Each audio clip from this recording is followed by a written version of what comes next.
he knocks Teru away and destroys his clothes for some reason. He starts absorbing the power out of Teru's dick, might I add. Yep. And absorbing power from basically everything else around that he possibly can. Well, that's where cockiness comes from. Oh, wow. I didn't even think about it. Oh, my God. He has that written down.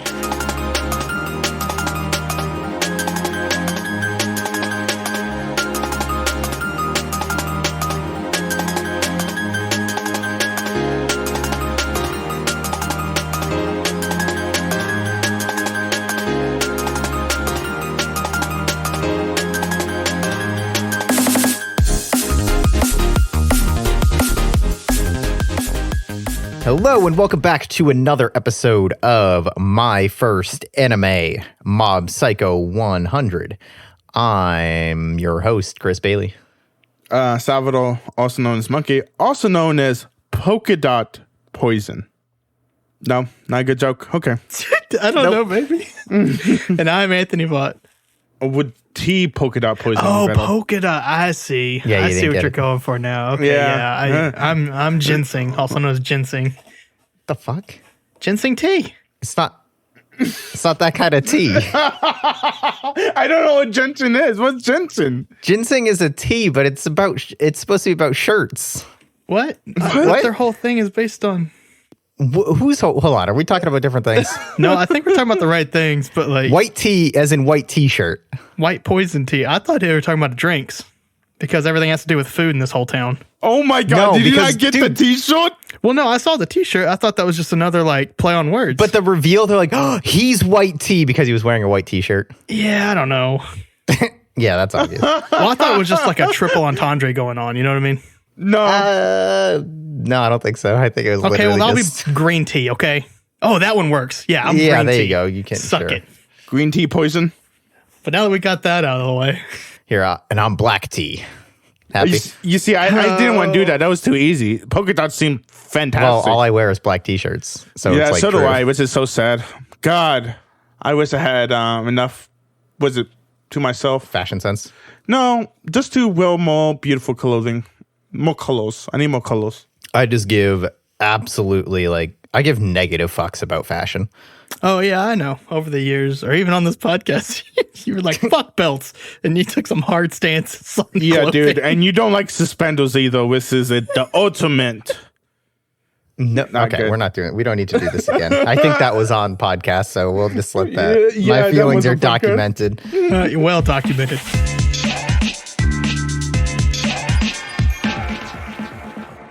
Anime minute, Orange? Sure, yeah. I keep telling myself I'm going to watch something and then I don't. Let's see how long of a thought I can make where no one has any clue what the fuck I'm saying. So I have been just blasting through Tokyo Xanadu EX Plus, which I got for $12 on the winter Steam sale. It's like Nihon Falcom took Eiyu Densetsu and Ys, their two other franchises, and basically turned them into one game. It's cool. It's fun. It's good. If you like Ys and or Legend of Heroes, you will probably like that game. The charming, fun writing is still there. The crazy world building where literally every single fucking NPC has a story running through the entire game is still there. But yeah, it's one of those games, and I'm down with pretty much whatever Nihon Falcom puts out. And if they want to keep putting Toa in their games, whether it is related to each other or not, then hey, I'm totally here for it. Okay, I'm just going to say right now, I do not understand what the fuck you said. I think like 3 people out there follow that. One guy is like, hell yeah! I'm buying that right fucking now. Fucking love Ys! Yeah, I did not understand that whatsoever. My anime minute is anime news, which is weird. Well, not anime news to me. But yeah, I started watching B&A on Netflix. Oh my gosh, I forgot how much I love Trigger. This show is actually really fun, and I've been enjoying the fuck out of it. I think I'm on episode 5. Hopefully it does not trigger it. If you guys know what that means, you guys know what that means. If you guys don't know, then you don't know. But hopefully they don't trigger it. But it's really fucking good. Also, I've been listening to a lot of Redline soundtrack, and I really want to watch the movie again just because the soundtrack is so fucking good. And I think that's all for my anime minute. Also, There are talks about No Game No Life season 2. I don't know if those are true or not. I'm hoping they are, but that's about it. That's my anime Minato. Anthony? Yeah, I've got nothing. It's just been video game after video game for me recently. You have been playing a lot of Raft, so. Do Raft, dabbled in the forest. I'm almost done. Well, I'm done almost with the main story of Cyberpunk. All I got are side missions if I want to do it. I'm not even sure if I want to keep going. How's the game? Is it worth how much money you paid for it? I don't know. Personally, I don't think it's worth 60. Okay. I was just saying, I saw like screenshots of the game and it just looked like a GTA not as goodly made. I don't know.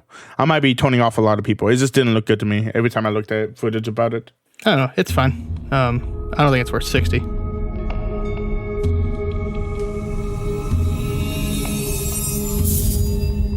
Episode 5, Ochimusha, or I guess maybe not but Psychic Powers and Me.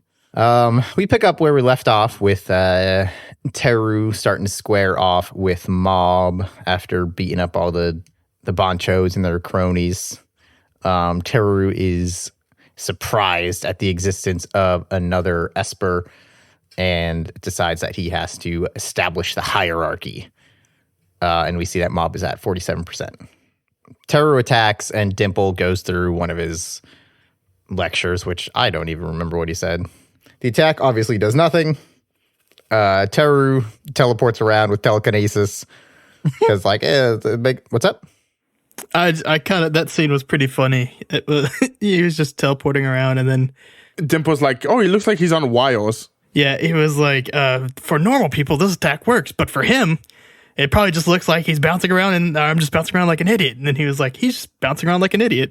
Oh, okay. Yeah. I like that little part. That was the English dub. In Japanese, Dimple's like asking Mom, was like, why is he doing that? And he's like, he looks like he's on wires, which is wire fighting in Japanese. Yeah, they do say that. Yeah. That's mentioned. And then Mom tells him he's doing telekinesis, and Mom says he can't do it because he gets sick.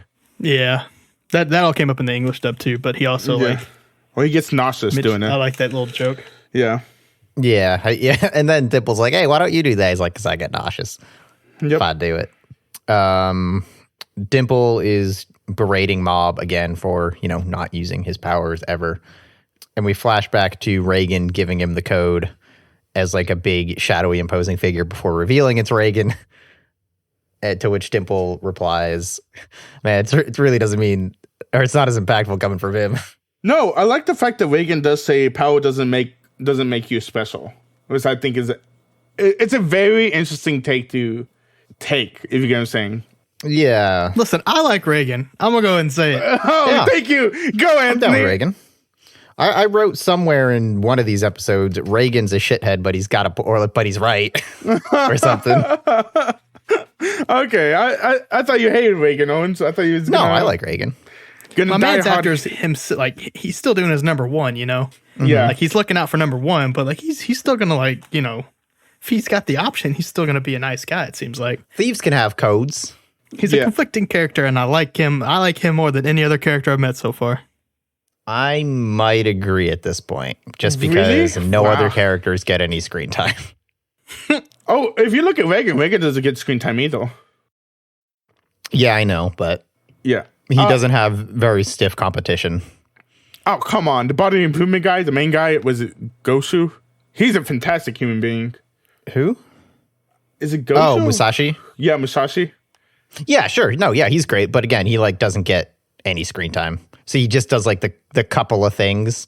And that's great. And I love it. And I love him. But as far as calling him a favorite character, I always feel weird about calling characters that don't do anything a favorite character.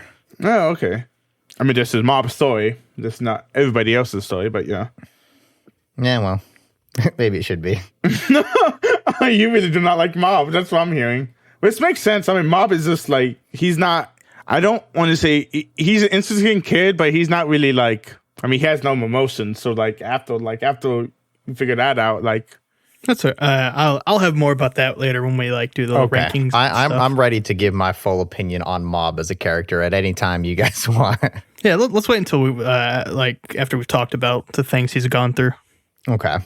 Back at the fight, Teru is tossing Mob around, and he gives a speech about how he and basically spell out how he's the antithesis of Mob, where he's like, oh, I have my powers and I can use that to do everything. That's what makes me special. I don't need to do all this other shit because I don't need to fucking work out because I'm already stronger than everybody else and can do everything with my brain. I have my psychic powers I can use and everyone else doesn't. So who cares about doing their mundane shit? Which is, I guess, I think it's it's interesting to see because these two people are completely different, but they're like, they both have the same ability, even though we all know Mob is stronger, but like, they both have the same ability and it just shows how two different people react to that same ability. Yeah. Honestly, I think Teru's kind of got a point, though. Like, whatever. I'll get into stuff later because I have a lot of overarching thoughts on what's happening. Dimple, in defense of Mob, becomes Big Dimple again. And he becomes gets erased Yoke immediately. Dimple.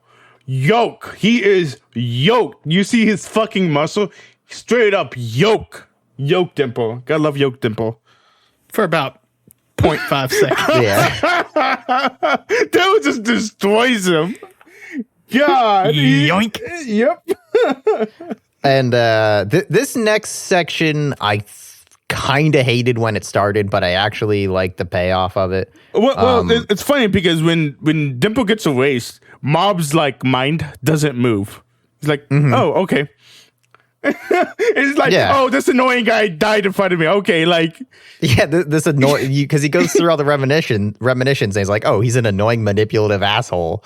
And I thought they were going with like Mob being like, oh, but he was my friend, I miss him or whatever. Yeah. Like, I'm so glad they didn't do that. no, Yeah, that was really fun.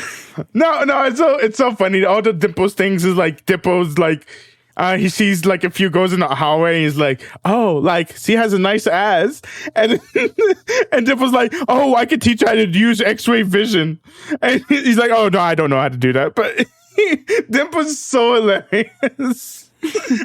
I think the favorite part, like the solidifying, like me enjoying that was when it just goes 50% and stays the exact same. Yeah, exactly. Yeah. That was really fucking good.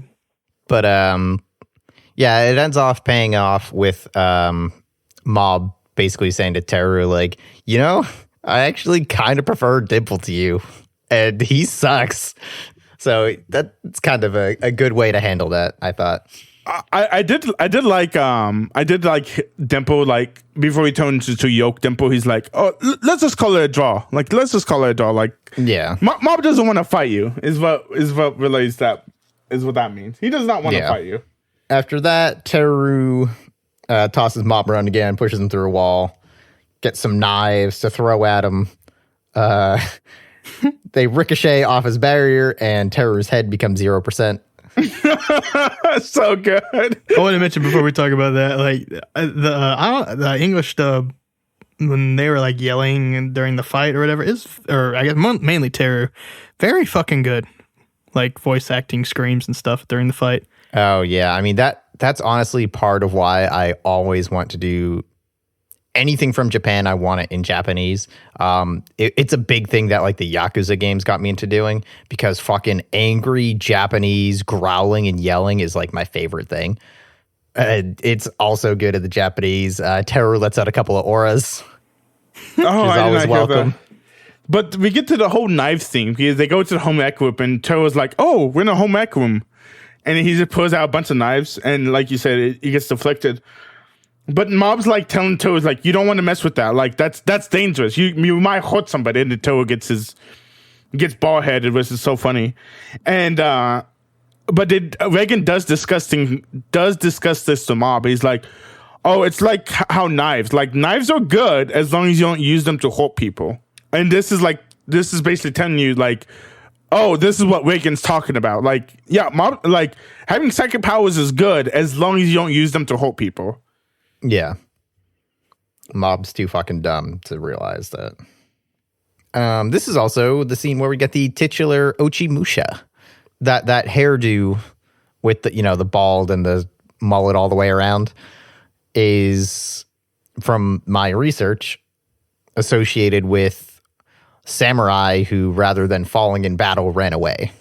Oh, really? And are just like Yeah, so they're like the highest level of dishonor, like the lowest citizens, basically criminals, and or how they're typically portrayed because it's a shitty look.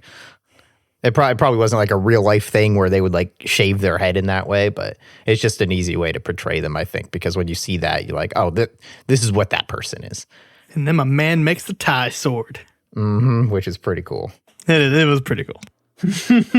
So tell me if I'm like wrong here, and like, so he kind of loses it like this whole fight, right? Because like the existence of like another psych just kind of ruins his worldview, like by challenging that he's like not actually special.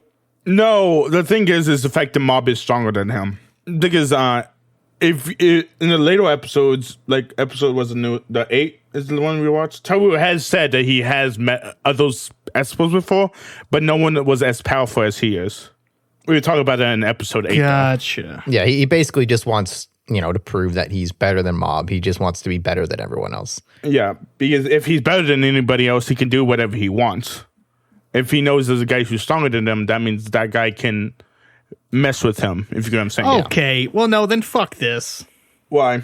Because he even says, like, don't fuck with those people because they're bad people. Like like they are strong. Like I don't think I don't think that's it. I don't think he just wants to like reign supreme and do whatever the fuck he wants. But I mean, in terms of what else they've done for his character, he gets like the highest test scores and is the coolest guy and all that stuff. And I think he just strives to be the best that he can in all areas of his life that he has control over. And he has these psychic powers, which obviously give him like a leg up on everything.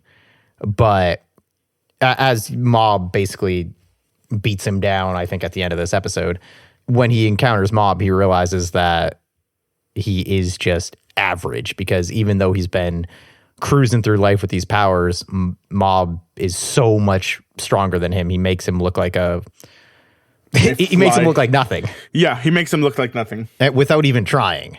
So the whole thing that he has based his life on and decided he was special for, there's someone so much better than him that he's insignificant. Yep. He got reality check. I guess. Yeah. I think they have huge consistency issues in this show, and this is one of them, because he should have had that already when he was fighting or when he had encountered the other psychs. You might be right. I totally see where you're coming from, and just, for the sake of presenting another side, I guess maybe it's because, or you could do something where they're the same age, and we're maybe led to believe that Claw is older, or most of them are adults specifically. Well, he does even say actually though that actually most of the people in Claw are weaker. There's just a lot of them.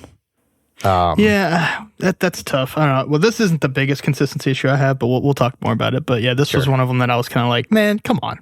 Like, because he's really fucking losing it in this fight. Yeah. I mean, Mob is basically him, except Mob doesn't use his power. Well, that's what the show shows us, but I don't believe that one bit. Yeah, I'm kind of on your side. I don't think I buy it. I feel like that's just like the shonen telling us what to believe. Yeah, I think that's a big thing that I have with this show. I feel like it's a lot of it like trying to tell me everything and not actually doing any of it. Yeah, not showing, but telling.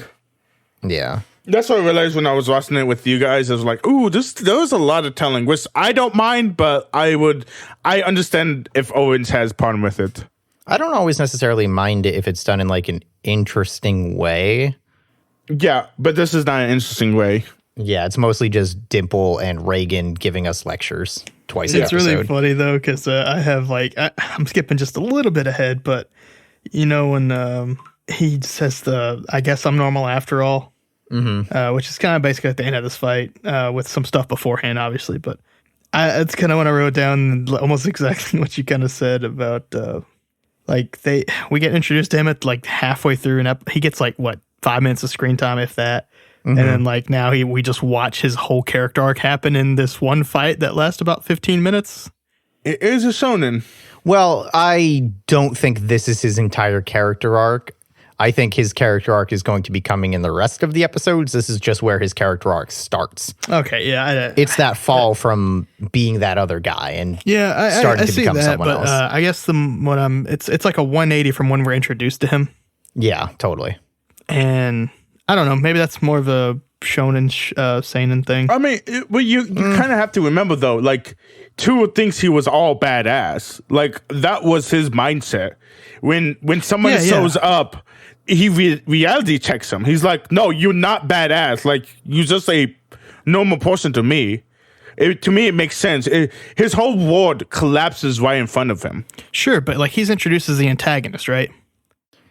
No, in this episode, he is introduced as an antagonist. Yeah, Yes. I don't think he's introduced as like, oh shit, here comes the big bad. Well, he's literally the shadow leader of the gang that like.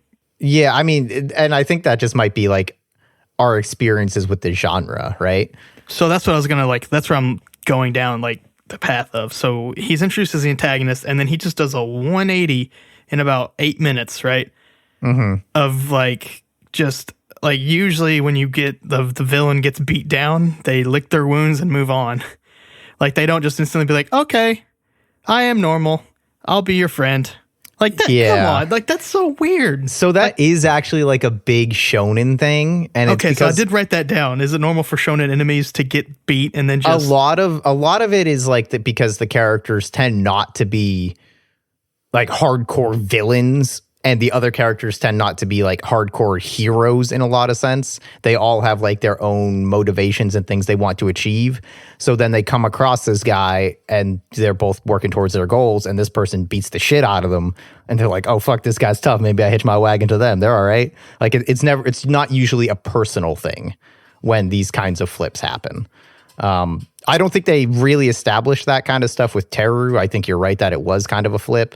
But when he was introduced, I was totally like, okay, here's our first crewmate. Here's our first friend. Yeah, well, to me, here's the thing: is like I understand what you mean by the flip, but I don't think Teru's flip is that bad comparatively to what happens in other shonens.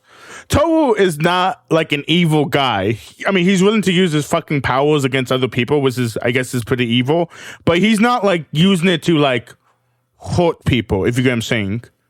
Well, yeah, I think it's it's all has to do with a genre thing for me because, like you even said, like another shonen, this is fairly normal. Yeah, no, but in shonen, the flips are really fucking bad. I don't think Toru's flip is super bad. I think Toru's flip is. I don't think it's that bad of a flip. Gotcha. Well, I've got nothing really to compare it to except like the Vegeta Goku dynamic. But that took like almost at least half a season. This happens in like 8 minutes. Yeah. I mean, Vegeta was the villain. Or I guess, yeah, it was the full season. Yeah. Yeah. It's so weird because Vegeta was the villain, gets defeated by Goku, then Vegeta runs to Frieza, and Frieza destroys the whole sand race. Vegeta was still mad at Goku, still wants to fight him, and then he finally flips. Yeah, so I mean that's kind of like that's almost the only thing I have. I'm just saying that's fucking weird compared to Teru, Teru just thinks he's the most popular guy. He was able to use all his powers, and then some guy that's stronger than him defeats him. You can say no. The only issue I have, it's not the how they flip or whatever. It's the length. Yeah, I get it. And in a lot of shonens, it typically is longer. You typically don't get like one episode, and then this guy's your best friend now for no reason. There are a couple cases like Okuyasu flips pretty quick, but he was never really like a bad guy. Yeah, and honestly, it doesn't look like Teru is a bad guy. It's just maybe I just read way into the antagonist stuff at the beginning. I think that's what happened. To me, Teru was just an asshole. It's like he was just, because even Chris said that he didn't get he was like, oh, first crewmate vibe. Yeah. Well, I mean, I know the genre, so yeah, he knows the shonen genre. I don't think the show did a good job of like giving us any form of affinity for him initially. Like there was at no point where like, man, I hope he joins up, but I knew he was going to. Yeah. But moving on from that, we get the fun scene where Teru chokes out Mob. Animation looks great. Yeah. So good. This animation's so good. We get the speech we just kind of talked about, how like, oh, we're the same, just totally average without your psychic powers, all that stuff.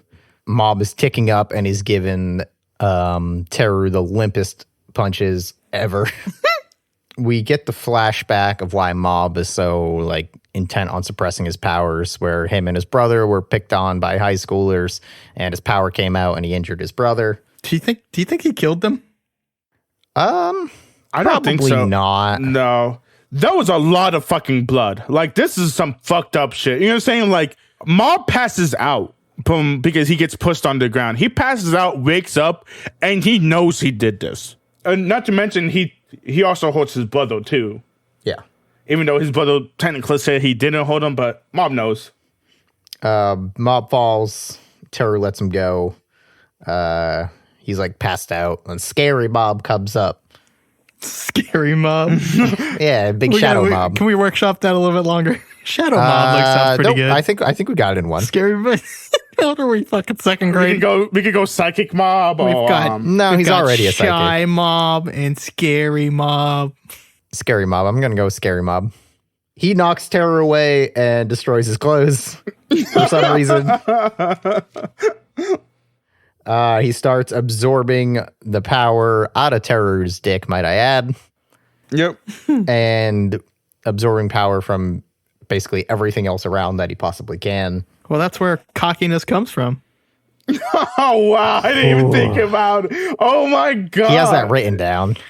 I do not, actually. That was off the dome, boys. Everyone give him a minute. Give him a minute. The school starts ripping apart and is launched into the air along with Teru. Teru has the realization that we talked about earlier where he actually is average. Yep. Mob hits 100% sadness this time. Oh, shit. I haven't even been keeping track of that stuff. Yeah, this answers Owen's question if he can 100% different feelings, basically. Yeah. Which I'll give you that, Mob Psycho. I'm glad you went with that instead of just he goes fucking berserk at 100%. So did we know what the first one was? I forget. I thought it was like anger or something, but that's way too close to what they do later. Yeah, it's rage later. No, it's actually not rage in later. It's something else. Yeah. Let me see.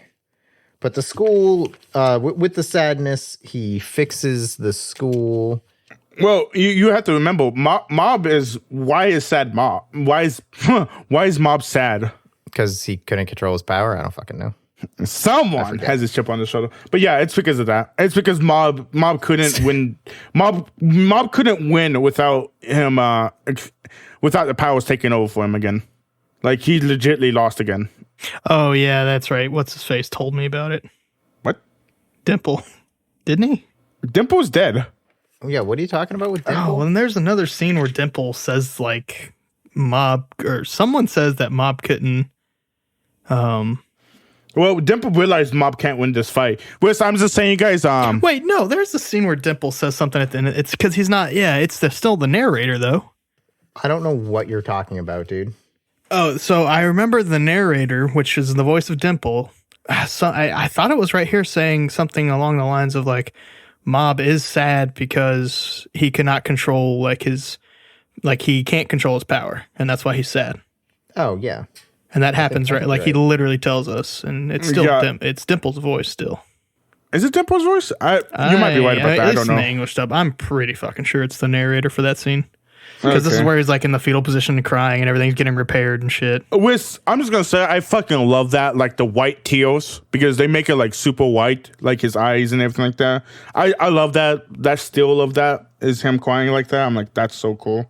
So for the first 100%, I wrote Angry Mob. Yeah, I think it might be Angle. The newest one, it's not Angle, it's something else. I forget what's it called. Yeah, it's pretty close, but I guess I could argue a difference if I was that kind of person, which I am. You very much are. Yeah. Everyone wakes up after everything has been repaired and runs away except for the Body Improvement Club. Yep. Mob cannot find Dimple. Oh, yeah, he searched, I think he said for 3 hours. Yeah. Mob back in his room gets visited by his brother, and they have a little bit of a don't catch heart-to-heart. a cold. Yeah.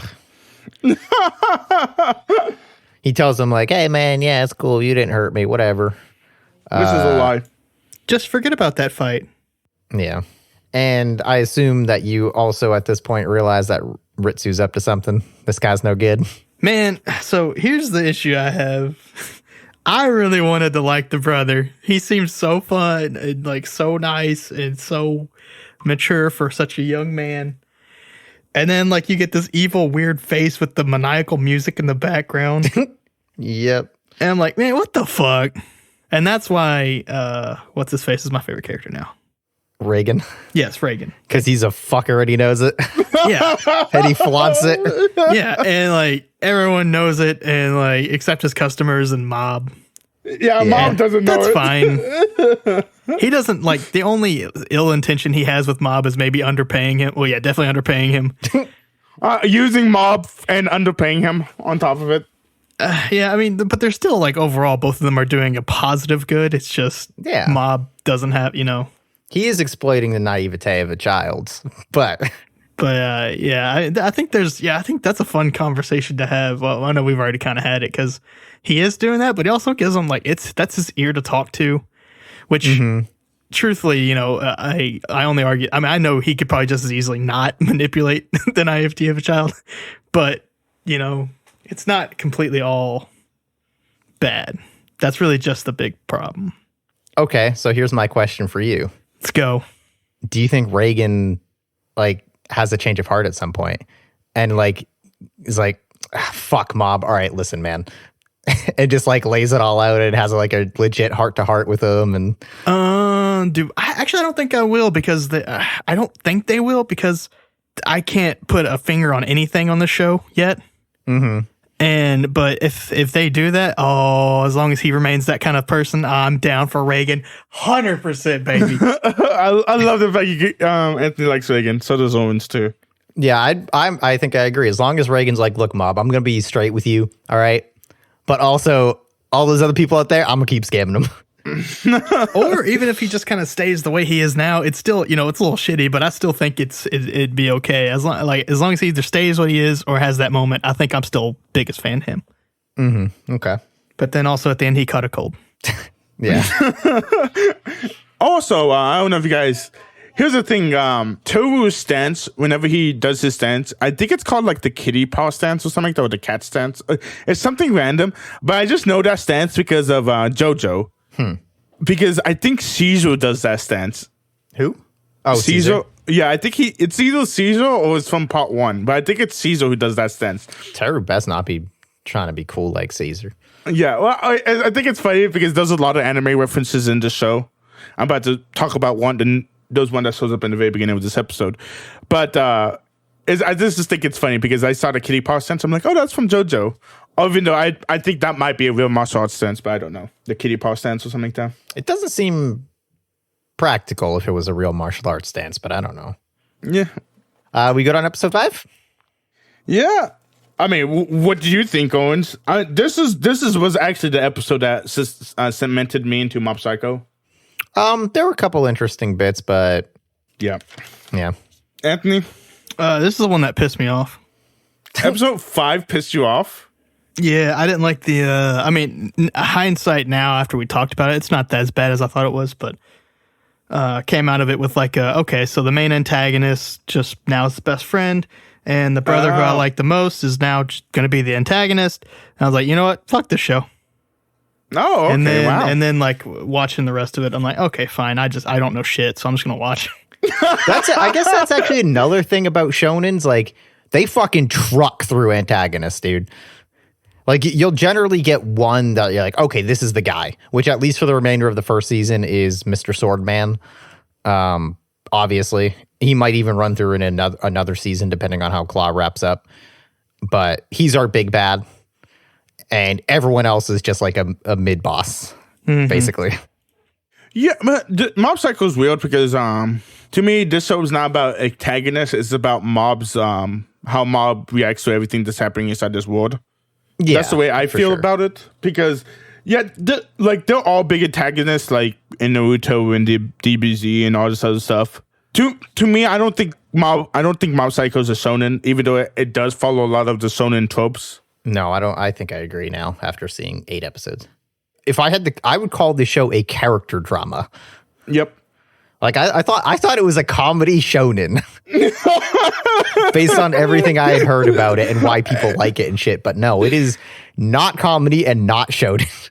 It has funny stuff in it, but it's not a comedy. Steins Gate was funny. That is not a comedy. Episode 6, Discord or To Become One. What's your anime reference at the top? I think it's a Dragon Ball Z reference with Ritsu's powers. I forget what it is. I don't remember. It's like, it's Spiky Hill or something like that. There was a reference. I don't remember it. I watched it yesterday. Okay. I just know there was a Dragon Ball Z reference.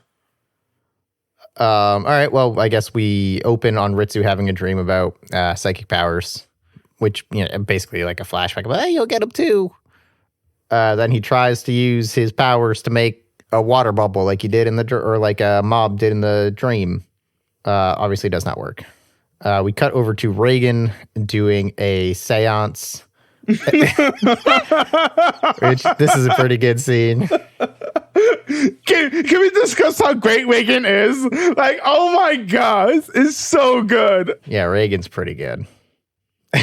He starts doing a seance for this dude's dad. And he's like, "Oh, why did your Japanese get so good?" And Reagan, going offline, logging off. Yeah, logging off. Like, "Oh, sorry. Sometimes the connection gets interrupted. Where's your dad from anyway?" "Oh, New Jersey, huh? Okay. Well, my seance auto translates." And that's at no cost to you. Yeah, and the guy's like, "Oh, that's cool, but I'm fine with English." Actually, it goes back into the seance and is still in Japanese. The guy's like, "No, Japanese, all right, whatever." The guy wants to know about the popular TV thing that they used to do when he was a kid and they would go play ball. So naturally, Reagan does the cheeseburger tornado. Like, what the hell was that? And then he starts like, it was something that was popular during that era. Yep. It was so stupid. At which point, the customer is like, "Fine, if this isn't going to work." He gets mad. He starts threatening him for the password for a safe. Oh, God. I wrote the Japanese, but I didn't write what it translates to. Oh, no, I remember. Then Reagan hits him with the Hataraki Nasai, which roughly translates to "get a job." Oh, my God. Or it expresses that sentiment of him uppercutting him and going, "Get a job, you fucking bum." Yeah. That's what I think that was the direct translation on the dub. And then he falls to the ground. Like, Reagan knocks him out. And Mom's like, "Is it okay if you knock him out?" And Reagan's like, "Oh, it was self-defense." I was so happy to hear that. Yeah. Oh, this is why I wrote it, because he gives us the whole big thing about, you could do stuff in self-defense or whatever. Reagan's shitty, but he's right. I was so happy to hear that. So now that maybe Mob will fight back. What a fucking world. Is it okay to rip apart a school in self-defense and take away their clothes? Mob, fuck off, dude. Get in the goddamn robot, Mob. I love that. It's okay to, like, shaving someone's head, stripping him naked, making him lose in front of his friends and destroy his school. He's like, and Reagan's like, "That's too much of self-defense." Yeah, and he's right. Hey, Mob, maybe if you used your powers once in a while in like a way that you would do like consciously and controlled, you wouldn't have to wait until you blow the fuck up every single time and go way too ham on everything. Just a thought. I don't know. Or you could just keep suppressing it until you kill everybody. Whatever. Seems like that's working for you, Mob. Dumb piece of shit. I love that fact. Oh my God, I did not know how much Owens hates Mob. I love this. R-Type makes me so mad. Fucking Shinji, fucking Mob, fucking Madoka. Don't. You do not compare Mob and Shinji together. Do never Mob and compare Shinji are fucking goddamn brothers, dude. No, dude. Nope. We're not going down this road. Mob is a fantastic human being. Mob's an all right person, but in terms of like a character and like his ability to have rational thoughts is exactly the same. Yeah, but it's weird because, like, yeah, they're different characters, but the same archetype. No, something you have to remember: Mob is dumb. Shinji's not dumb. Like, Shinji knows what's going on. Mob doesn't know what's going on. The thing is, how did Mob get so dumb? Like, how did he not pick up on anything? But that's the thing. I don't think we've been shown that he's actually stupid. We just see that he doesn't react to things because his emotions are suppressed. Yeah. I think there's a difference. I don't know. I can't relate to him, so I got nothing for you guys on that. Jesus Christ, you're the worst. I mean, when you think about it, those times when you get so fucking angry, like, that you just blow up, and that's what mob is. Like, a person who, like, gets, his feelings get so, like, compacted that he just blows up. I mean, he's, like, basically the thing where, like, whenever you push down your feelings so much and then eventually you blow up on somebody, that's what mob is, except it's a whole different kind of thing. Yeah, sure. Because mob does it with all his feelings. He doesn't just do it with anger or stuff that pisses him off or stuff like that. He does it with everything. Yeah, I actually really enjoy that part of it, but like just being scraped through or drugged through the mud while he's being like normal, emotionless is just Yeah. Well, something you have to remember, none of this stuff actually hurts Mob. Like, that whole fight with Teru, the only time Mob got hurt was whenever he was being choked out by Teru. Mob knows he's perfectly safe. It's like, and this is the same shit later. Like, he sees Teru fucking destroy all these people, including his friends, and he's like, no, I can't stop him from hurting other people like Mob. What the hell? Yeah, that's something you have to, To me, it's like one of those, I don't know. It's so weird. Because I understand what you're saying. It's like, Mob should stop this. Like, this is going real bad. But it's the fact that he grew up. He grew up with Reagan telling him, never use your powers on other people. Until we hit this episode where Reagan's like, it's okay if you do it on self-defense. Have one critical thought, Mob. That's what I want the series finale or the season finale for him. I want him to have a critical thought on his own. Mob takes Reagan's word as law, is what I realize in this run. Also, like, overly literal people, I guess, just drive me crazy. And just he's that. It's like, fuck off, dude. Ugh. We go over to, I think, the club room, and Misato is grilling Mob about psychic stuff. Yeah, yada. Nothing we care about.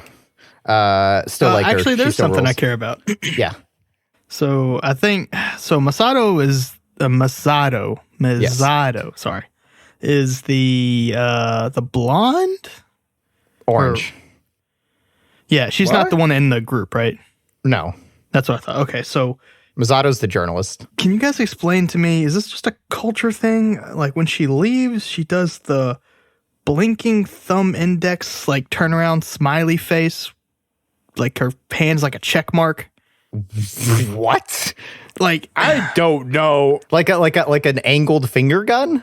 Yeah, like a finger gun, except tilted like 45 degrees up and then turned like at you, and then like she winks when she leaves the room too, and like that's how she says bye. Where did that come from in like anime culture?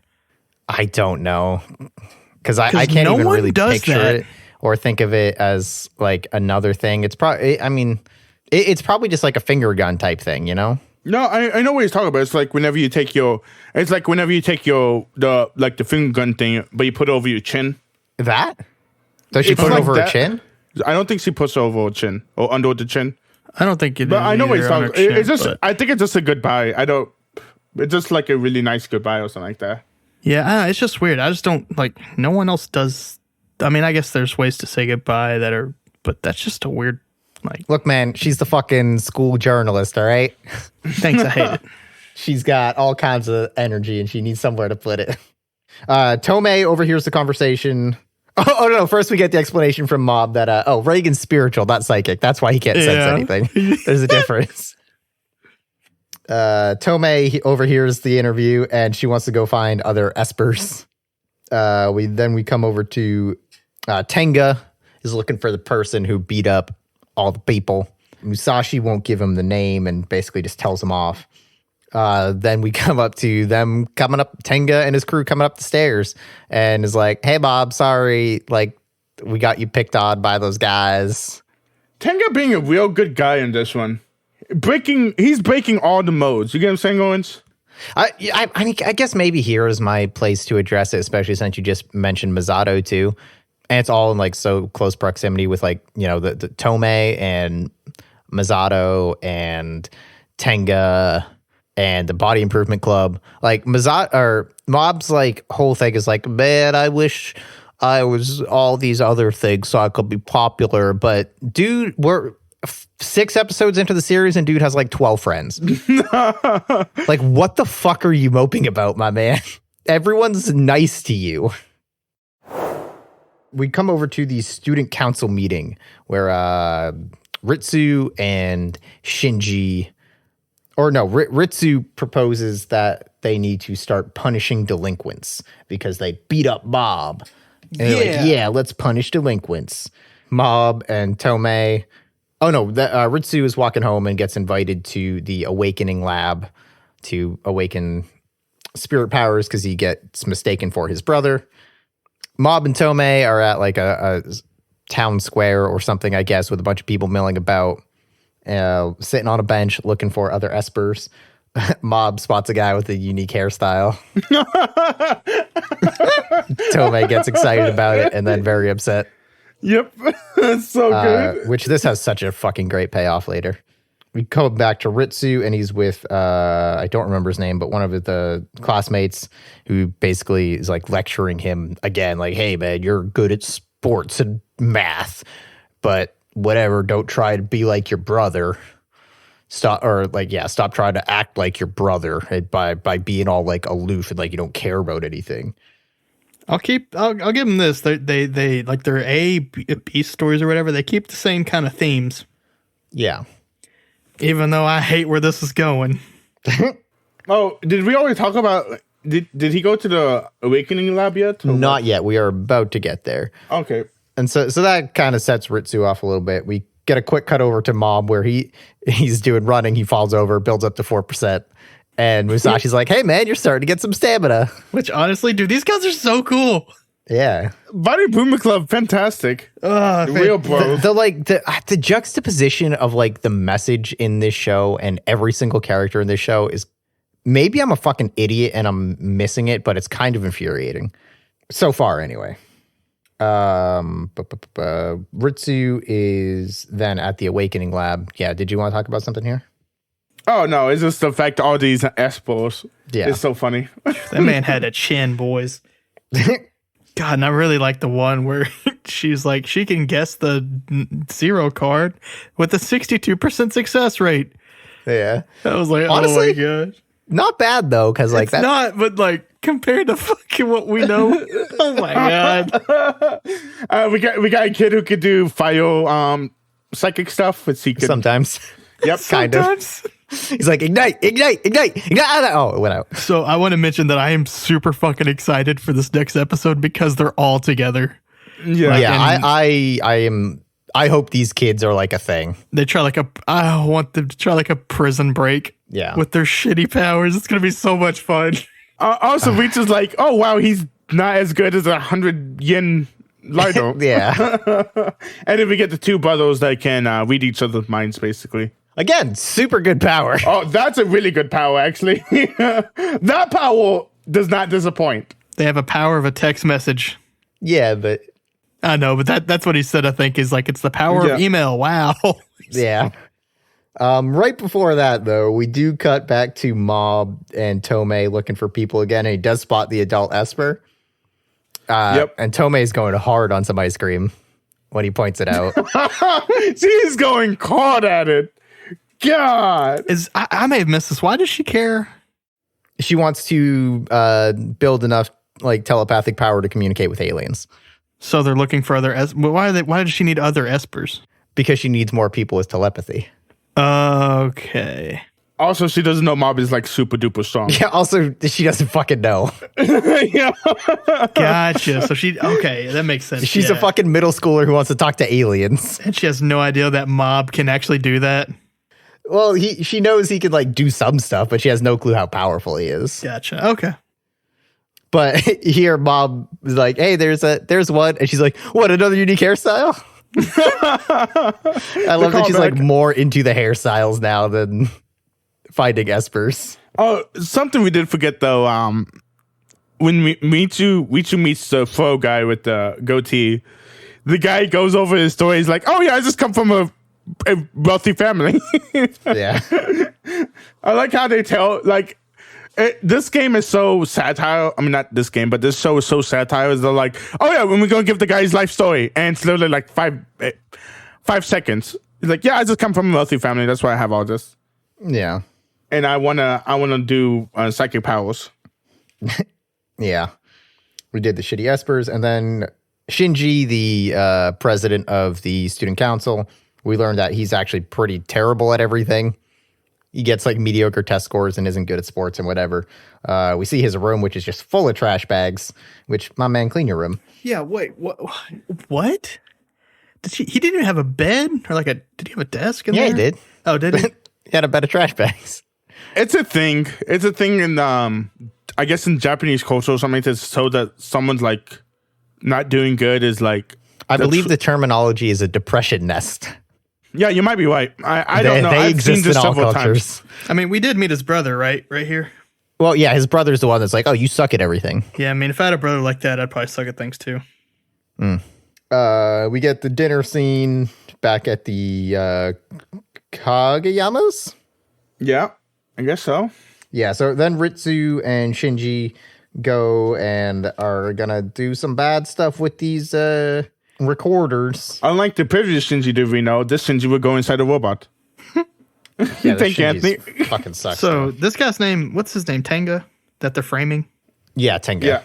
Okay, so their plan is to break record. No, they're not breaking. No. Orders. They're gonna put them in his bag and make it look like he was stealing them because he's a pervert. Which I also did not know that that's what they were doing until they did it. Okay. Because I was like, what the fuck are they going to do with this recorder? And then it's like, oh, there's a bunch of recorders. Okay. But still, what are we going to do with a bunch of recorders? Yeah. Yeah. Man, this is so weird. Yeah. I forget who gives the speech. I thought it was like the end of the episode. So I was like really trying to cram my notes in rather than turn the page. Mm-hmm. But someone says, like, you are not the praise that people give you. Or praise isn't who you are, or something along that idea. Yeah, there was definitely something there about praise. I can't remember what it was. I thought it was kind of fucking stupid, honestly. The sentiment was kind of like, oh yeah, people will compliment you for things, but fuck that, because that doesn't mean anything to your worth or who you are as a person. Like, what does that mean? Yeah, he's just, I really don't like the president. Yeah, he sucks. I think this is Ritsu who's saying it, isn't it? I think it might be, yeah. I think he's saying to himself something like that, but he says I'm already off that train anyway. Fuck him too. He says praise by other people doesn't fit who you are. Yeah, that's the stupidest fucking thing I've ever heard. Yeah, there's recorders everywhere. Musashi is training Tenga. Tenga is looking to join the BIC, hopefully. Body Improvement Club. And then fucking Tenga has never been late or absent to class. Yep. He's not a bad guy, you guys. He's not a bad guy. You guys need to stop judging him. Anthony I and don't mind Orange. Tenga. No, I love Tenga. It's just interesting. I mean, he's the Bancho, and they're like, yeah, he's not a Bancho at all. No, he's not a Bancho. He just acts like it. He is, because he's tough as hell, man. But he's also a fucking nerd, apparently. Yeah. And then they frame Tenga. Tenga has his flashback to his childhood friend of like, oh, there's one person, there's got to be someone who's still on my side. And then he looks at her and she says gross. Yeah. It knocks him back straight into an upskirt.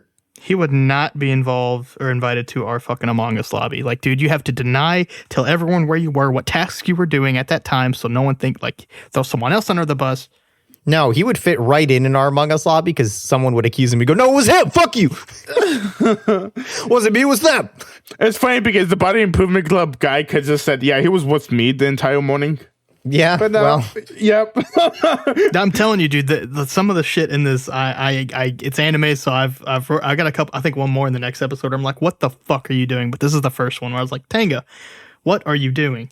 yeah, it was kind of annoying, but we go over to Ritsu in the Awakening lab. He can't bend a spoon. Then he starts to think about Tenga and Shinji and throws the spoon and storms out. Cut over to Reagan, who runs into Ritsu and kind of is like, hey, what's going on? Oh, you're Bob's brother. You'll probably get psychic powers too because he's your older brother, right? He's like, Oh no, I my can't. God. He's like, bummer.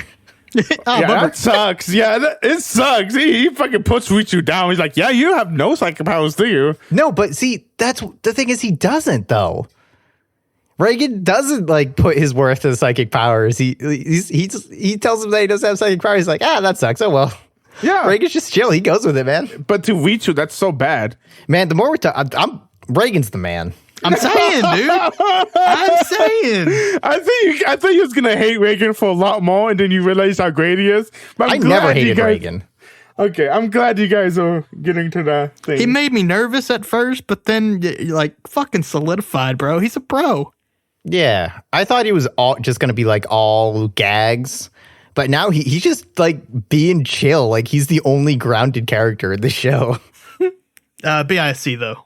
Yeah, they're bros too, but they're not major characters. Yeah, that's true.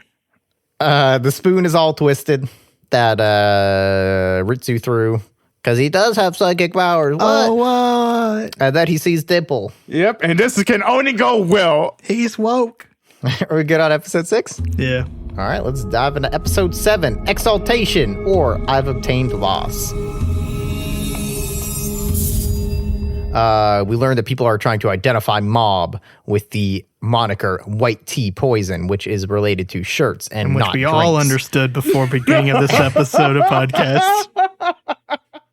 God, this nickname is the stupidest and the greatest nickname ever. White Tea Poison. All the other Bonchos want to fight him, and we get introduced to them.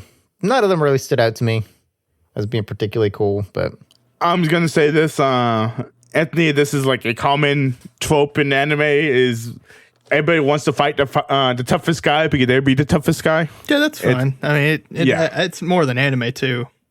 Yeah, I'm cool with that. we get Dimple talking to Ritsu, but before they do that, Ritsu has to exercise him, which obviously means kneeing him in the face repeatedly. I do like the fact that Mob needed the Mob and face. Ritsu's thing is just. I thought he was going to slam him around to make sure it wasn't a dream, Yeah. but this works too. He tries to bend a spoon again. He fails and gets all mad and yells, and then all of them are twisted. And Dimple's like, join me to surpass your brother. Then we go over to them training effectively in Ritsu's room, and Dimple tricks him so that he can possess him. Ritsu gets Dimples, but Dimple cannot control him because he doesn't have enough power. I'm not powerful enough. Dimple's too weak. I like the fact that Dimple, like, his whole motivation is to get into another body, and then he finally gets to a body, and he's too weak to control it. Yeah. Also, Dimple couldn't go inside the house because he was too weak to go inside the house. Yeah, that's a pretty good bit. Yeah. But Ritsu can use his powers now because he's got Dimple fueling him. Yep. We learn that his powers are based in emotion as well.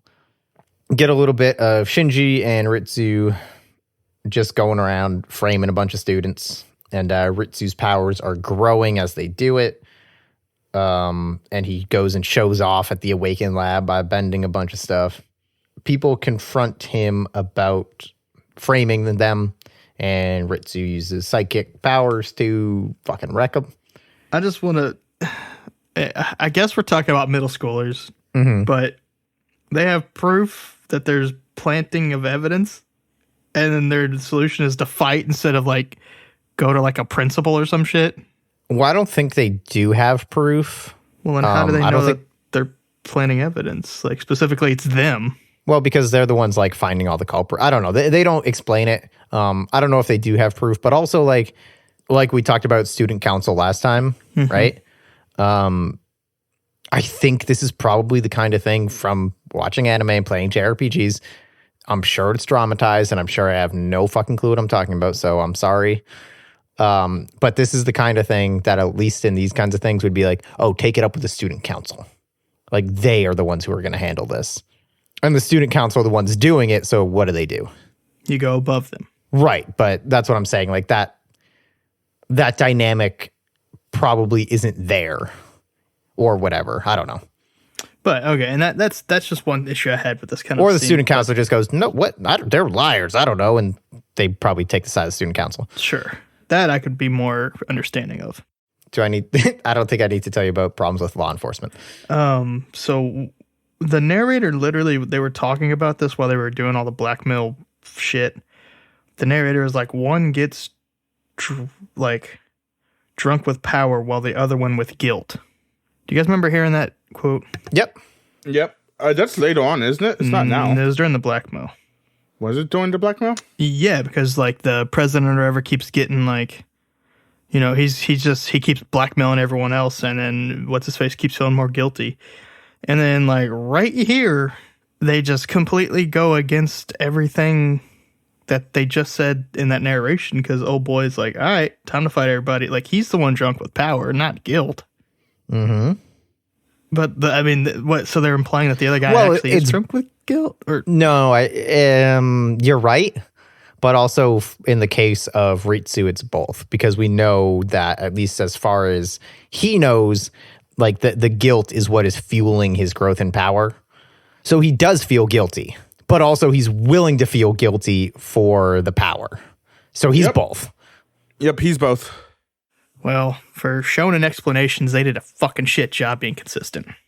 I don't know how this is inconsistent, but okay. Because they would have said, you know, like, if they're gonna like tell me what I need to know instead of showing me or whatever, then you don't say one gets drunk with power while the other with guilt. You say one's getting drunk with guilt and power while the other one just with power, or you know, something along those lines. I really don't like this, and I don't like the brother's story at the moment. I don't like that he just gets like super in on this and or super just, I'm gonna beat everyone's ass now, coming from like this good boy, good kid thing. The thing is, what is it this episode when Ritsu? Yeah, Ritsu describes why he's doing this. Was it this episode? Yeah, it's I think it's the next episode. At the beginning of the next episode. Do you guys want to discuss it now, or you want to discuss it later? We already kind of like referenced it, but just to Anthony's point of like him flipping to suddenly being like a shitheel. Yeah, I kind of see where you're coming from, and you know the explanation kind of helps. And also, this is something I literally just made up like 5 seconds ago, in a way that he doesn't have the psychic powers, but he's good at everything. So I guess the groundwork is kind of there for him always wanting to be on top and always be special. But he's putting in the work for it rather than just having like a fuck ton of psychic powers to propel him to the top like Teru does.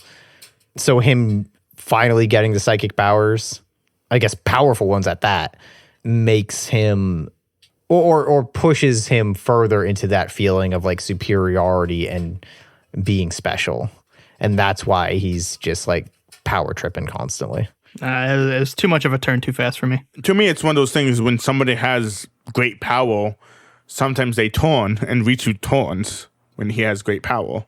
That's the way I look at it.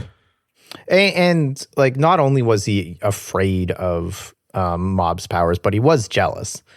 And it was never like, as I saw, a juvenile jealousy of like, your cookie's bigger than mine. Oh, it was always like a shit. He has something really good that I wish I had, because imagine what I could do with that. I think they're just making these characters like emotionally unstable when it's convenient for the writing to be there. Yeah, I kind of agree. I think my biggest gripe is that they're explaining the wrong things. Yeah, that is another thing too. They're explaining all the stuff, and I'm like, yeah, no shit. Like, obviously, give us like 30 seconds of something else instead of your narration. But yeah, Ritsu, he's gonna be. And then I see, this is where I hated him in this episode. 100% hated him. And then next episode, they were like, well, don't hate him. And I was like, well, pick a fucking lane, bro. Well, you have to remember who's Ritsu's mentor in all of this. Dimple. Yeah, the guy who's egging him on. He has very little to do with Ritsu, unless like that's a secret fucking thing that they're explaining later, is that Dimple actually can manipulate people with little power. No, dude, it's when Ritsu has all this power. Does he go to his brother to talk about it? No. Who's he talking to whenever he has all this power? He's talking to Dimple, who is one of the weakest pieces of shit we've seen so far. But does Dimple knows what the fuck he's talking about? No. I mean, yeah, actually.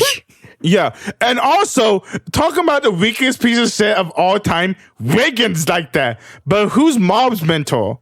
It's Reagan, but I don't see what the point you're It's trying to Reagan. make. Yeah, but Reagan's not the weakest piece of shit of all time. Reagan is the strongest character in this show. And if he had psychic powers, he would smash everyone all the way the fuck down. Yeah, because 100% man knows who he is and spiritual what he wants. Spiritual powers over psychic powers. Right. Yeah, but you have to remember, it's just like, it's all bad for Ritsu. Like, fucking, he gets his powers. And he gets his powers badly, too. He gets his power, like, not through happiness or anything like that. He gets his power because he's doing a shitty thing to do. That's how he gets his powers. He doesn't get his powers because, like, Mob just gets his powers because he got his power. I'm That's foreshadowing. that's actually a really good point. Yeah, I'm foreshadowing a little bit here, or not foreshadowing. I'm going on an assumption here. Okay, in terms of like how to develop a character, you do it over like an entire series, or it doesn't have, or half a series, whatever. But once that arc is completed or whatever, they remain that character until the next reason for character development. So he gets his powers. That's a reason for character development.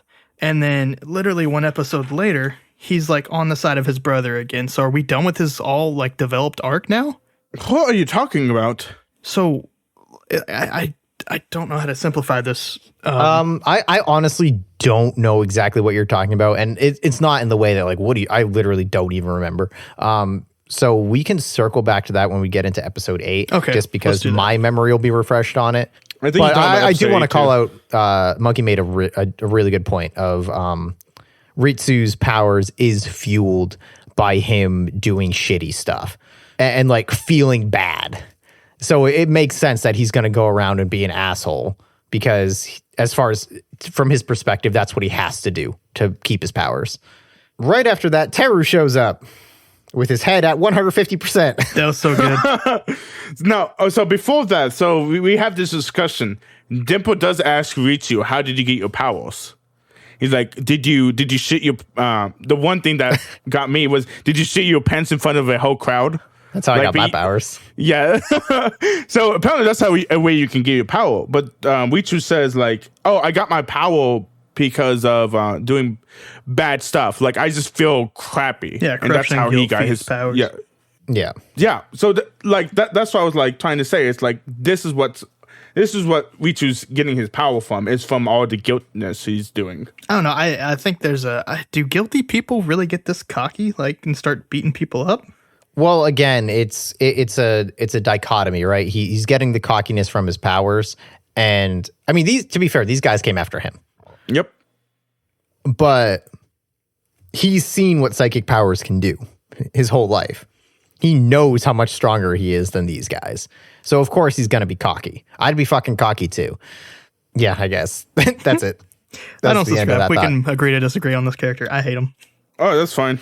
All I got is that wig 2 times. I wrote it down because that wig is fantastic and so bad. Yeah, he shows up. He confronts Ritsu. Telling Ritsu he shouldn't use powers against other people. Mm-hmm. Dimple is trying to tell him, "Yo, we got to get the fuck out. This guy will wreck you." He holds out Ritsu holds out his hand to start to like go into a fight stance, and Teru dashes over and shakes his hand. Is like, "Thanks for the handshake." Yep. Weird. And then starts to intimidate him, but he has to stop because his wig is going to blow away. That gives Ritsu the opportunity to run away. We come back over to Mob, who is currently being duped by a saleswoman to try and buy this vase. Fuck. Is this thing this happen? Is this the bad thing in Japan? Okay, so we'll get through this scene and then I'll talk about it with you, all right? She's trying to sell him the vase. And he's like, shit, I don't have any money. So she's like, this is an easy kid, and tries to knock it over. He saves it with his psychic powers and goes to put it back. She bumps him and cracks it. Is like, oh, you broke it. It cost this much money. His phone rings and he ends up calling in Reagan to help him. Reagan comes in and starts being his smooth ass Reagan before the true, like, I guess a runner of this, the for the lack of a better term, let's call him the Yakuza, comes in. grabs Reagan and starts to intimidate him. Reagan scams him, starts to scam him back. He's like, you broke my collarbone. Your ear, you ruffled my shirt. That's another 1,000,000 yen. Yep. You hurt my Fucking ears. I'm Reagan, sure the man. hospital. That's another 1,000,000 yen. Yep. So And then they're like, what? oh, but it's broken. The vase of happiness might cause something horrible to befall you. And then he's like, oh, well, that's fine. I just got done purging a ghost from somebody, an evil spirit, and now they're cursing me. Maybe it'll get passed on to you. I did like that joke at the payoff on this one's pretty good.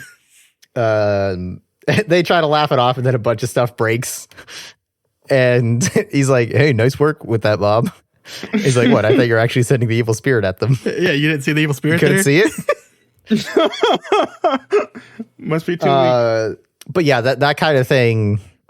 If the Yakuza games have led me to believe anything, it is that people will bump into you on the street and then extort you for money, feigning injury. And then you beat the shit out of them because you're Kiryu. Speaking of beating the shit out of things. What are we beating the shit out of? That's not my next Oh, story. isn't it the part where the president, like, this is where he starts getting the shit kicked out of him? Or am I missing something? It's a little later. We do get like a quick shot of a girl has gone to the student council and is basically like, yeah, dude's framing people. And they're like, oh, fuck this guy. He doesn't get to run the school. I must have missed that one while I was writing notes. I didn't know that they actually figured it out. Yeah, it's a real quick thing. Oh, okay. It's like some random girl is there, like telling the rest of the student council that he's framing people. I think her thing was like, yeah, I was chewing gum. And he's like, so you're trash too. Jesus Christ.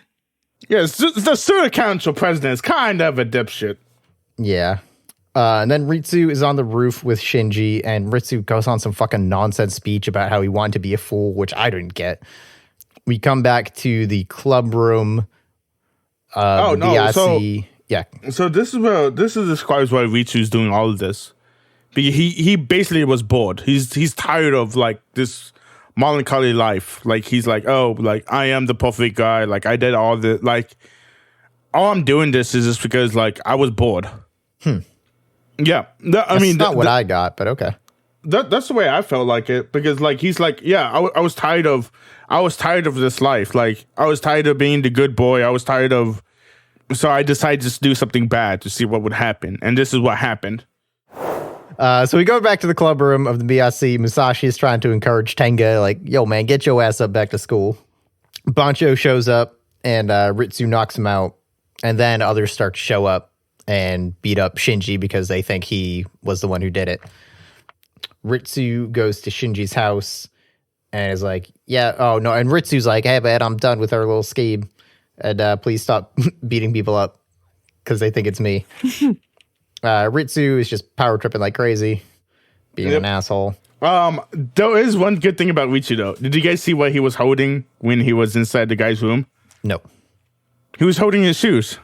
Oh, yeah, I did like that bit. Yeah, this guy is considerate. I mean, really. I know Anthony doesn't know what that means, but I think that was really cool. He was holding his... Yeah, I know. You take your shoes off before you enter. Yeah. You know what the wildest thing about like starting to or becoming cognizant of like the idea that you take off your shoes when you go into someone's house in Japan, or I guess like all buildings, because you have like your school shoes and stuff.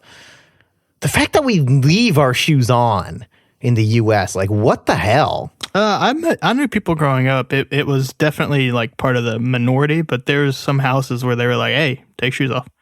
Oh yeah, totally, dude. And I would always take my shoes off when I went to like friends' houses and stuff, whether I was told to or not. Yeah, I take off my shoes when I would take off my shoes if I think it's appropriate to take off my shoes. There's some people that likes people to have those shoes on. Whereas I think about it is really bad because all the stuff that you track in. Yeah, why would you force someone to wear shoes? Yeah. Yeah, I don't know. If you're like walking, if you park in a driveway that's asphalt, and you have a sidewalk that's also like cement, and you walk up steps that are fairly clean, and you walk inside, and then you take off your shoes and I smell your fucking feet, put your shoes back on. Okay, sure. But yeah. if you had to like Hygiene walk through is a like different gravel story. and like dirt and stuff, yeah, man, like wipe that shit down or like put your shoes over there. Yeah. It's fucking weird. Teru sees Ritsu with a bunch of banchos, and then we see Hoodie Esper also watching. Ritsu starts to wreck people and does some fucking musing on freedom and reason. And it's like, oh, I'm doing this because I can. This is the ultimate freedom, blah, blah, blah, blah, blah. Fuck you, Ritsu. And then Mob approaches. Good with episode 7? Yeah. Yeah. All right, episode 8. The older brother bows. Destructive intent. Tomei and Mob are looking for espers again. And Teru brings Mob over to Ritsu, and we get to where we left off. Mob confronts Ritsu and starts to talk to him like, hey, man, what's going on? And Teru's like, nah, fuck this about. Ritsu starts to power up to fight Mob, and Dimple is just like, nope, and bails. Also, Mob does say, oh, awesome, you have powers, Ritsu. Like, he's actually happy the fact that his brother has powers. Yeah, because he manages like, oh, yeah, I could do it without Dimple now, and he shoots a blast at him. He's like, hey, congratulations. Yep. And that's when we get the whole conversation about like, I couldn't handle the fear towards you, and our buddy act ends now. Mob's not buying it. He's like, oh, I don't believe that. Half of it's true. We're still brothers, right? Which, fuck off, Mob. Put this motherfucker in his place. Beat him down. Oh my gosh, dude. These two are brothers. They share the same blood. What the fuck, on? He starts being an asshole with his psychic powers. I'm going to put this motherfucker in his place. But you have to remember, Mob doesn't think like that. My God. Exactly. Mob sucks. Mob is like, oh, my brother's amazing. Like, that's what the way he thinks of Ritsu. He's like, oh, this guy, my brother's amazing. Yeah, hey, cool, great. You got psychic powers, but also you trying to come at me? Try that again. See what happens, bud. You have to remember, though, Mob doesn't care. Like, fuck these guys' puny power. Mob is so above them. It's crazy. But also, like, he just sees that he knows that Ritsu, like, attacked all these people with his powers, and he doesn't care. Yes, he does. He apologizes. Well, yeah, but he doesn't say anything to Ritsu about it. They were there to fight Ritsu, right? Yeah, but Mob doesn't think like that. Oh, I see what you're okay. He should be on his fucking high horse being like, we shouldn't use our psychic powers to attack other people. I don't know. I just hate this scene. Yeah, Mob goes and apologizes to all the punks. The hoodie guy is ordered to bring the target by sword guy who took over the lab. Yep. It's like, this is him, right? And it's like, yep, that's him. And obviously it's not. It's Ritsu instead of Mob. Well, the Awakening Lab has Ritsu on file. So it is technically Ritsu. Yeah. But the lab thinks it's Mob. The lab fucked up. Yeah. The lab fucked up. The punks start to threaten Mob, and then Hoodie drops in and grinds Ritsu's face into the ground and starts to mock all the punks. And naturally, Mob is going to wait until he counts up to 100 to retaliate, because that makes a lot of fucking sense. No, dude, the fact that Mob is groveling in front of all these guys, and all these guys are like, yeah, you need to gravel more. What the fuck? The power trip. You see how power affects people, Anthony?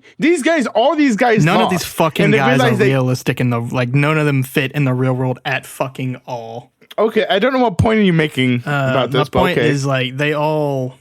It happens here in a minute, but I'll go ahead and make it now. Is these fucking like the gang leader thing? There's like other than like entertainment value and like the groveling of two different types of whatever, all that shit, they have like no use in this part of the show, like other than that. Like I don't think that they should be used to explain any other like fact other than like the groveling scene, because they come in here to beat someone's ass and then they get handed to them by like Ritsu, right?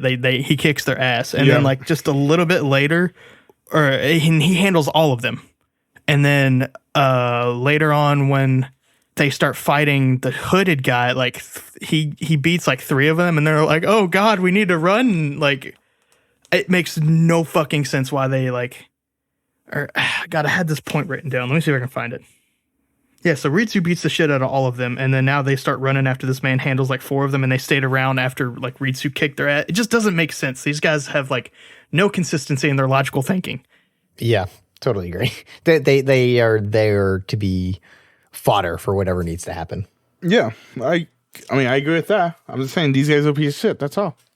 So Mob starts counting up.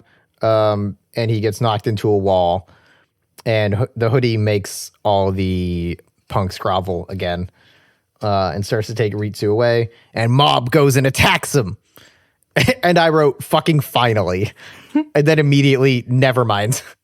I'm just saying, this episode has a grown man fighting kids. Can we talk about how great this episode is? It's terrible.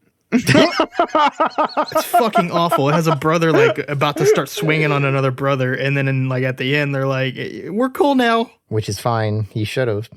And then like an episode ago, oh my god, fuck this show. Also, to be fair, Anthony, I know you have like a big age gap with your sibling, but that is not uncommon with siblings. Well, yeah, like buddy fighting's fine, especially at that age. I'll kind of give him a pass on that, but at least from Mob's perspective. And like, if they didn't introduce Ritsu like at the very beginning as like it's okay, buddy, I'll bend your spoon back for you. Like I'm here for you. Like we have a really good, healthy relationship. Like I was gonna love that dynamic, and then they were like, nah, power, he's evil. Oh nope, fucking half an episode later, now he's getting his shit kicked in. Now he's like back on the fucking I'm your friend again. Right after like, oh god damn it, there's so much. It's weird, right? The fact that Ritsu I don't think he does become his friend again, though. I mean, I'm just saying it's weird though. Ritsu would bend back Mob's spoon, so Mob doesn't get mad about the fact that his spooning is being bent, so he doesn't explode. It's so weird how it turns really hard like that. I get what he's saying. Like the logic is there, but it's not what he wanted from this. Yeah. I think that's what it is. It's not what he wanted from Ritsu. But also, I don't think that by the end of this episode, Ritsu does turn back into like being buddy with Mob. Well, no, he got his shit kicked in, so he didn't really get a chance. Yeah, so I think that's kind of unfair to like pass that judgment. It just seemed like they were going to go buddy fight this guy. Maybe, but also that makes sense that they would take out this guy before fighting each other. He just said he didn't want to be buddy with him no more. That's not being buddy. It's taking out the guy who's trying to fucking kill you and or kidnap you. Oh, God, also, I hate it. Yeah, you have to remember though. Also, you have to look at it like this: it's the fact that Ritsu finally got his shit pushed in. No, they already did that with Teru. They don't get to do it again. Okay. I mean, they can, but we already did that story. But yeah, Mob acts like he's finally going to do something and then fucking does nothing again. Mob gets wrecked. I think he gets knocked out again, didn't he? He over the knocked around. Yeah, he keeps putting up a shield, and the guy's like, "Holy shit, this guy's got a shield!" And then he uses some like weird vine arm power to go through it. Yeah, and apparently this is one of the first times that he's actually taking damage while using his psychic abilities. Yes. Yep. He punches Ritsu, and then that's when Mob ticks up to 100, and he goes animosity mode. Mob slams the dude, or he does like a bunch of magic and teleporty shit, and then slams him down back into a building, basically from atmosphere. So cool looking, right? This whole animation is beautiful. Something I do want to come across though is when Mob doesn't turn into 100 or whatever it is. When the guy fucking knees Mob, I felt that. It is one of my it's one of my favorite scenes ever, because if you look at that animation, that guy puts the knee to Mob. It's so good looking. You can feel the impact, if you get what I'm saying. Sure. Yeah. Sorry, it's just one of those things I fucking love. These fight scenes for me just still like, I think they're okay, but like they're not fight scenes. They're one guy doing a bunch of shit to another person, and we just watch that. And I know One Punch Man is the same thing, and I will tell you those fight scenes rule, but One Punch Man also I think looks like on another level from this show. It looks so good.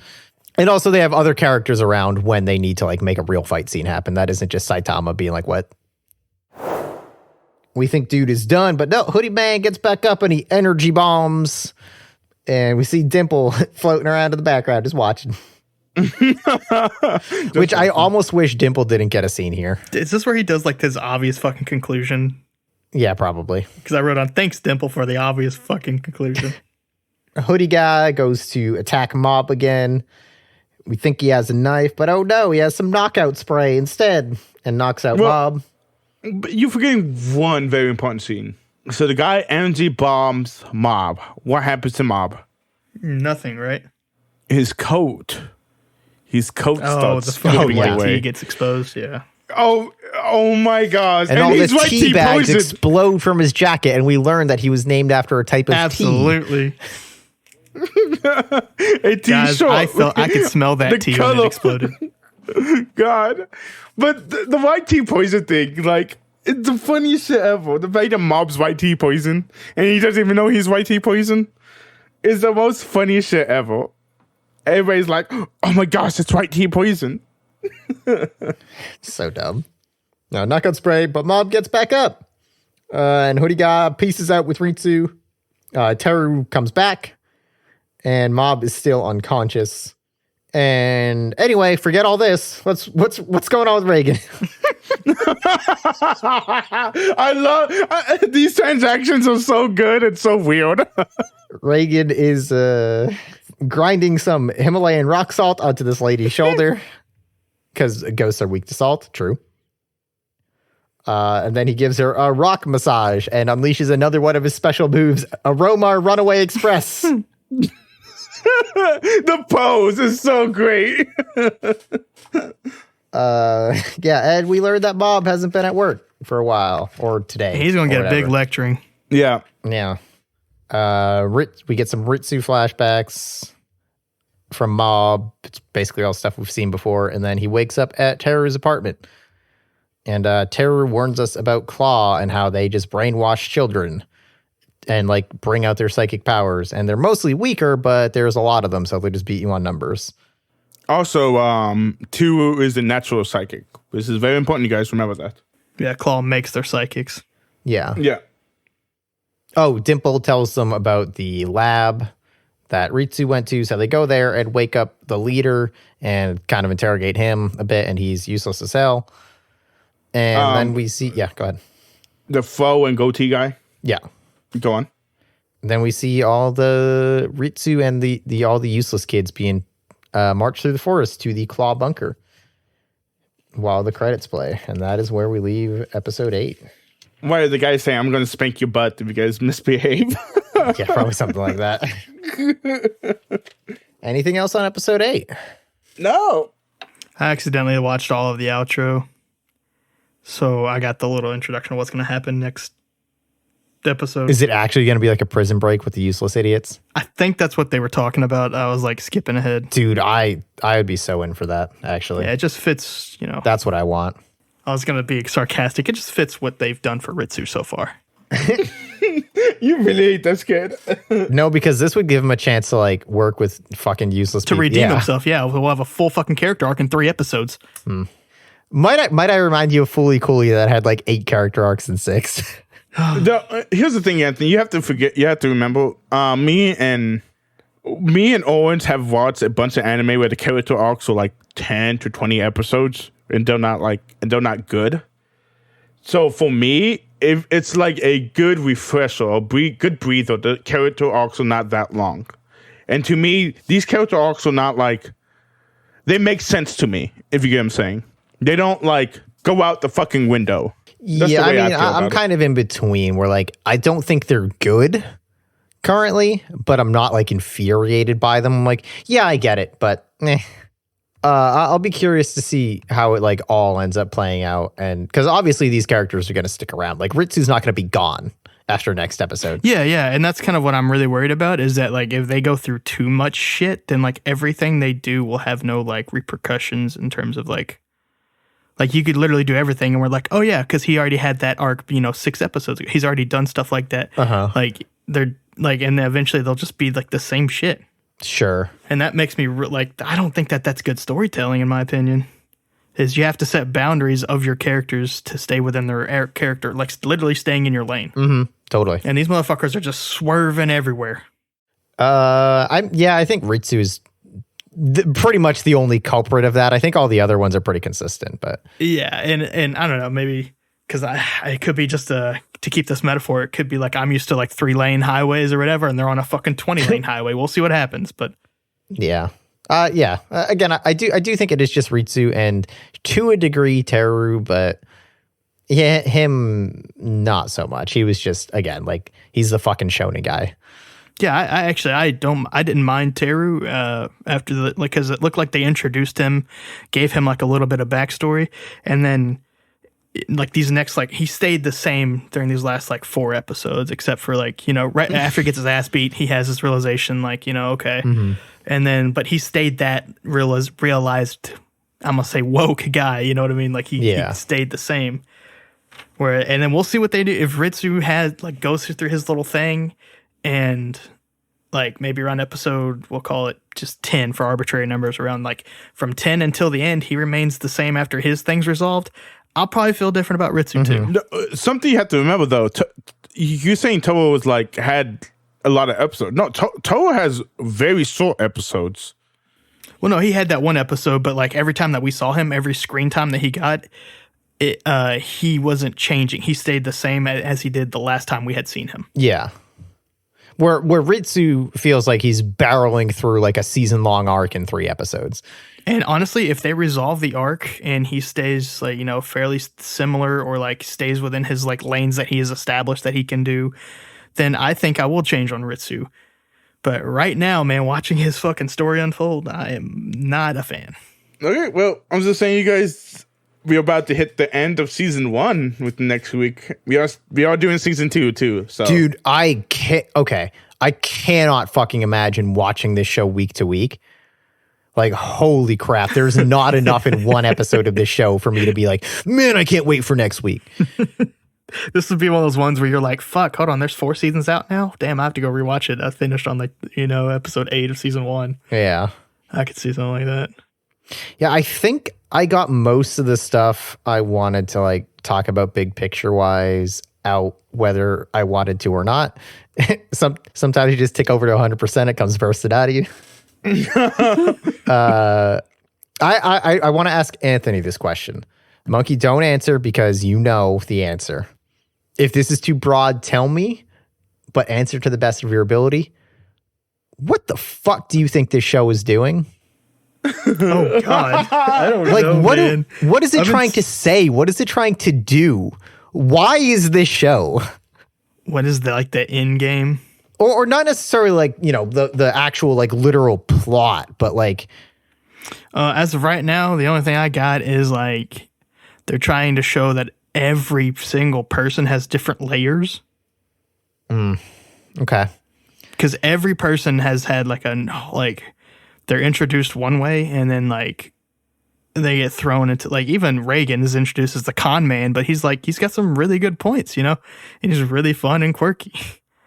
And then Teru's the cocky, not necessarily antagonist that I used earlier, but now he's this. No, he's actually real chill and he's vibey and stuff. And then Ritsu's the fucking nice brother. And oh no, he gets powers. Now he's doing all this shit. And Mob is just the same so far throughout the whole thing. So they're easily contrastable to him. Okay.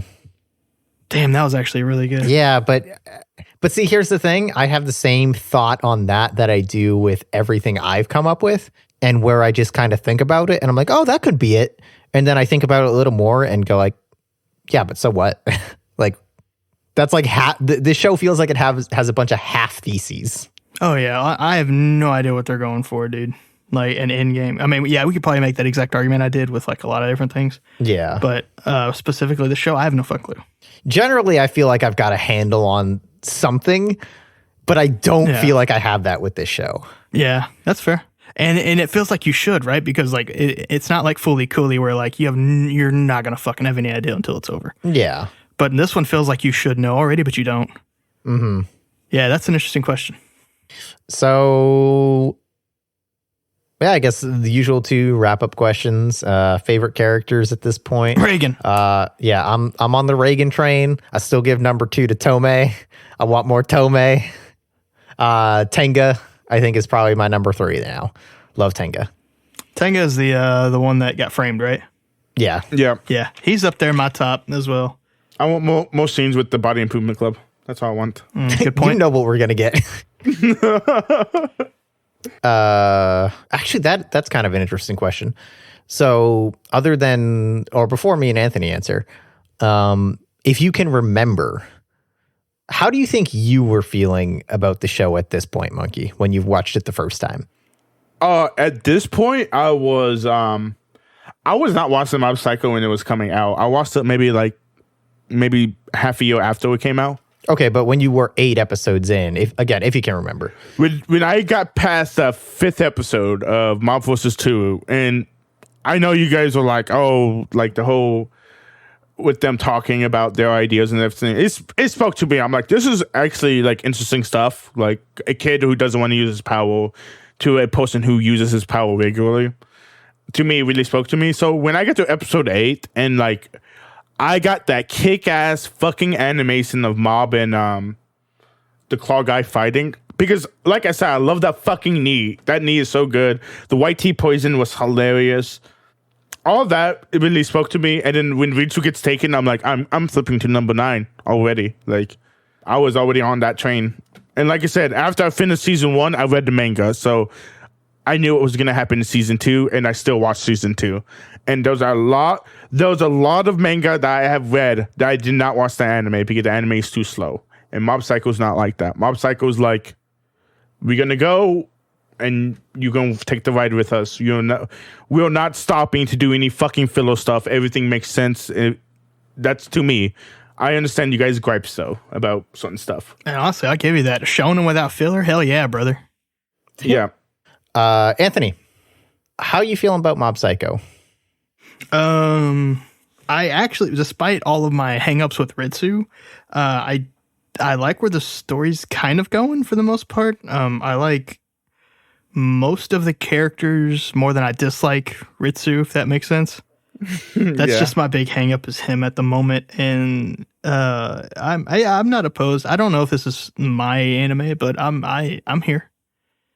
I think I'm. Well, you're here because you have to. I was more excited. I was more excited about like Evangelion, but I feel like Mob Psycho is gonna leave a better taste in my mouth than that. So I got that I think going for me. Wait until Mob's teacher kisses him. I don't know. Yeah, I'm here. I'm not super excited about I'm not like watching, ready to click the next one, but I'm not really dreading it either. Okay. I'm disappointed so far. Quite a lot, actually. Again, love season 1 of One Punch Man, so I know 1 could be good. But yeah, I fucking hate Mob. And like talking or thinking about parts of it, it's fun enough and like okay enough, but watching it, I'm just kind of bored most of the time. I don't think it's doing anything particularly well. Like, it's not that funny. The action's not that good. The messages aren't that deep or interesting. The characterization's not that good. Like, it's fine, but there's 0 parts of it that are like really standing out to me so far. Okay, I get what you mean. Outside of Reagan rules. I still, I mean, obviously I have to watch the rest, whether I would drop it or not. So I still hope that it's going to get better and that it'll have a payoff. But yeah, so far it's just felt like 8 episodes, almost, to me, it feels like almost nothing has happened. I know a lot of shit has happened and we were complaining about how fast stuff has happened in terms of like some character arcs, but it still feels like nothing has happened. Yeah. No, I understand what you mean. The thing is the fact that Mob is such a different character. Like, it's from Mob's point of view, so it's like, of course, like, nothing is happening because Mob slowly changes, as we can see in the Body Improvement Club. Yeah. All right. So next week we will be covering episodes 9 through 12 of Mob Psycho 100. Also, the season finale of Mob Psycho. Also, we are covering 9 to 12. So next week we'll be covering episodes 9. Next time on My First Anime, will Anthony's opinion change as quickly as Ritsu's character arc? That is impossible. How disappointed will Monkey be when we both hate it? I don't understand how you guys both hate it, okay? Will Chris get through an episode without mentioning One Piece? Listen, okay. They're fighting Kaido. Luffy's gonna be the goddamn Pirate King! Find out next time on My First Anime. thanks again for listening to My First Anime. If you enjoy the show, tell your friends and leave a review. It really helps. I'm Chris Bailey, and you can find me on Twitter at Chris R. Bailey or hear me play Pretend on the actualplay.network podcast. And finally, thanks to Slink for the use of 12-speed as our intro and Winnie the Moog for the use of Speed Energy as our outro. You can come to my stream, ST Monkey at Twitch, where the O is a 0 in monkey, so make sure you guys remember that. I play single-player games and multiplayer games, well, sometimes multiplayer games, Tuesdays and Fridays afternoons. You can also follow my Twitter at STMonkey, also O is a 0, and my Instagram. My Instagram is mostly containing dog photos of my dog. He's a poodle. And Shih Tzu. You can reach out and contact us on Twitter at myfirstanime or email at myfirstanimepodcast@gmail.com. And if you feel so inclined, my personal Twitter and Instagram are both Sir Paperplate, where you will find only pictures of my cat. And once again, thanks for listening to My First Anime.